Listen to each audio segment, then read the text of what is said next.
So, the Stamp Act was passed by the British Parliament on March 22nd, 1765. The Stamp Act was a new tax imposed on all American colonists, which required them to pay a tax on every piece of printed paper that they used. As a result, this tax was levied on paper used for ships' papers, legal documents, licenses, newspapers, other publications, and right down to playing cards. All of these items were taxed. These items had to carry revenue stamps sent from Britain. The Stamp Act was to come into effect from the beginning of November 1765, and the money would pay for troops stationed in the colonies to defend them against any further attacks, pretty much fearful as a result of the French and Indian War. While the actual cost of the Stamp Act was relatively small, I should say, what made the law so offensive to the colonists was that it seemed that the British government was prepared to tax the colonists when they in fact needed to raise money for themselves. In the past, taxes and duties on colonial trade had always been viewed as measures to regulate commerce, not to raise money. The Stamp Act, however, was viewed by the colonists as a direct attempt by England to raise money without the approval of different colonial legislatures.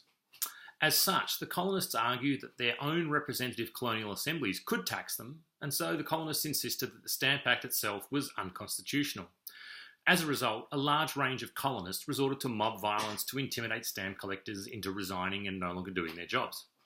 In May 1765, Samuel Adams told the Boston town meeting that, if taxes are lawed upon us in any shape without our having a legal representation where they are laid, are we not reduced to the character of free subjects to the miserable state of slaves?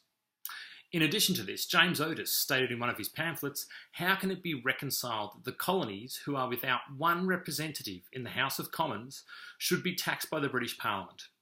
As for historical interpretations of the Stamp Act, according to Howard Zinn, he stated, through this act, the British were taxing the colonial population to pay for the French War, in which colonists had suffered to expand the British Empire.